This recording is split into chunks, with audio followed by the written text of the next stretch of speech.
Before protein shakes, before weight rooms, before any of the equipment modern athletes take for granted, Japan's warrior elite were forging physiques built for one purpose: total combat dominance. They didn't bench press. They didn't train biceps in isolation. Most never touched a barbell in their lives. And yet the samurai developed power, precision, and physical conditioning so complete that their methods are still studied by elite martial artists today. They trained for war. They trained for philosophy. They trained for mastery. And what they built without a single machine still outperforms most modern fitness routines. The samurai weren't just soldiers. They were a warrior class defined by a code, Bushido, the way of the warrior. And Bushido demanded more than just combat skill.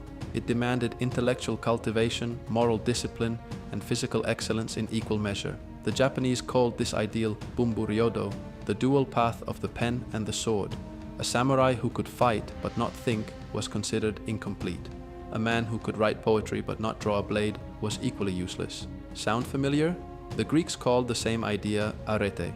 Excellence in all things. The samurai just wore different armor. The dojo was their gymnasium. But unlike a modern gym, the dojo wasn't a place to build muscle. It was a place to build mastery. Each school, or ryu, passed down centuries of accumulated knowledge. Sword technique, grappling systems, archery form.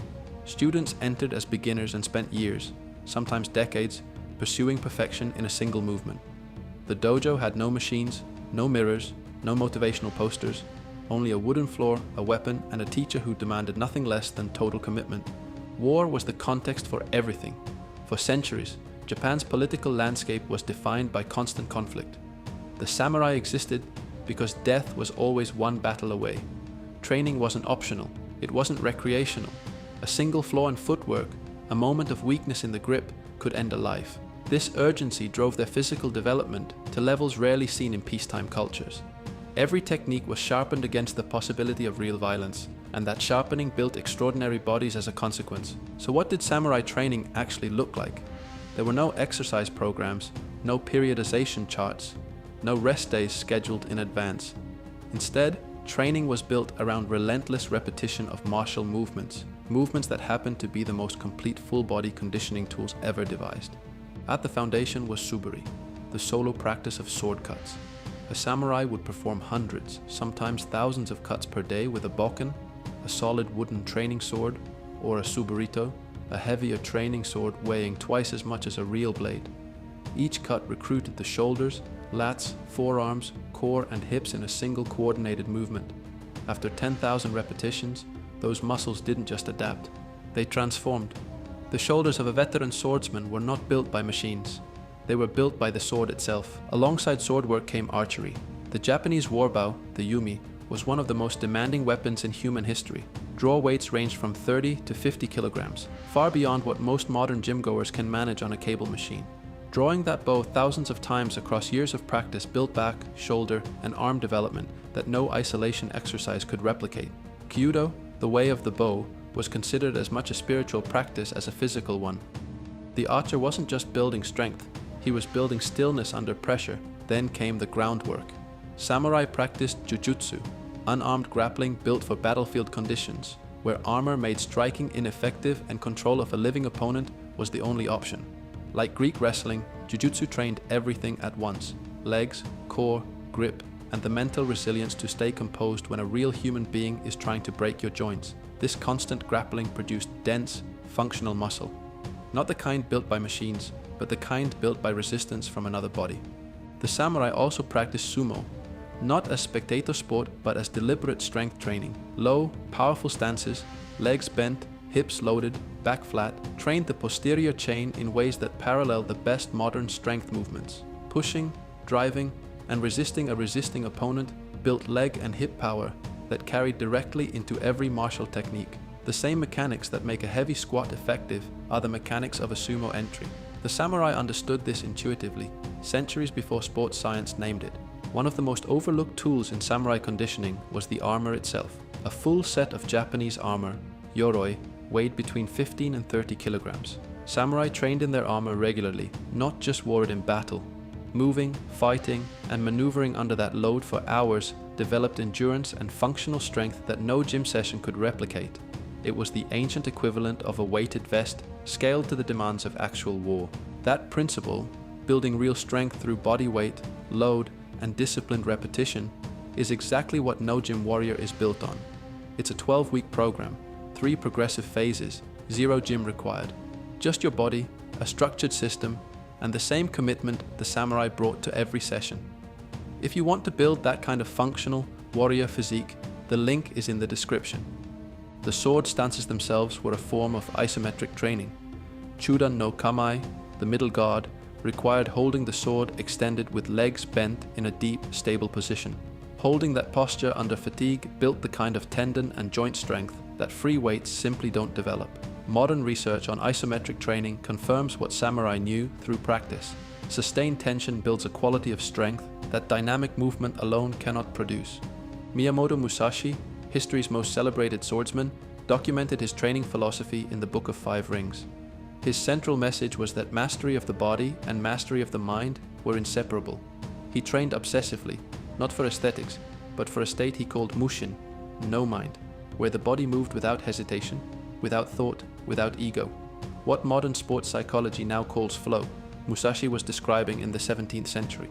And the physical conditioning that enabled that state was built through decades of purposeful, relentless repetition. Diet was austere by design. The core samurai diet consisted of rice, miso soup, pickled vegetables, and fish. Buddhist influence meant meat was largely avoided for much of Japanese history. What sounds like deprivation was actually precision. A clean diet, rich in complex carbohydrates and lean protein, supported sustained training without excess weight. No supplements, no meal timing strategies, just disciplined simplicity applied consistently across decades.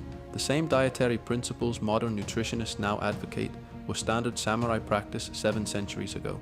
Recovery was built into the philosophy rather than scheduled into a calendar. Meditation, zazen, was as obligatory as sword practice. Sitting in stillness after physical exertion wasn't considered passive. It was considered essential. Modern neuroscience has established that recovery of the central nervous system is as important as recovery of the muscles. The samurai integrated this without the science to explain it. They simply knew that the warrior who could not be still could not be strong.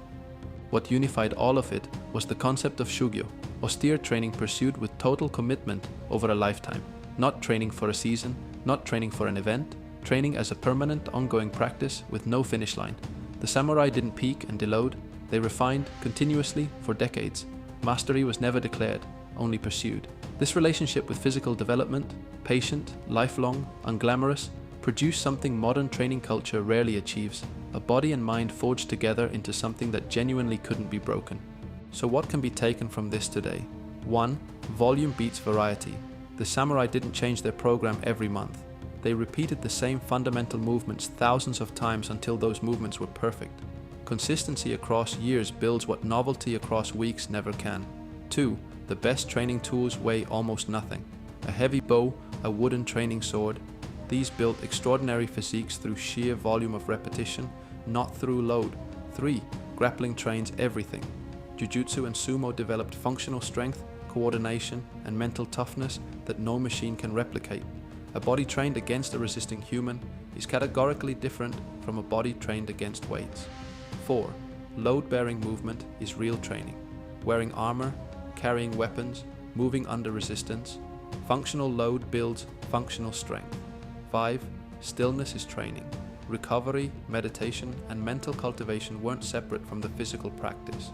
They were the same practice. A body that cannot rest cannot improve. The samurai didn't build their physiques in a gym. They built them through centuries of accumulated martial wisdom, applied with obsessive consistency across a lifetime of practice. No machines, no programs, no shortcuts, just the sword, the bow, the grappling mat, and the discipline to return every single day and begin again. Their secret wasn't a technique, it was a commitment. To mastery over comfort, to purpose over aesthetics, to the understanding that the body and the mind are not separate, and that training one without the other builds neither. When you pick up a heavy object and carry it, you're training the way they trained. When you grapple, when you push against something that pushes back, when you hold a difficult position until your muscles shake, you're following the same path. The strongest bodies are not built by machines, they are built by mastery.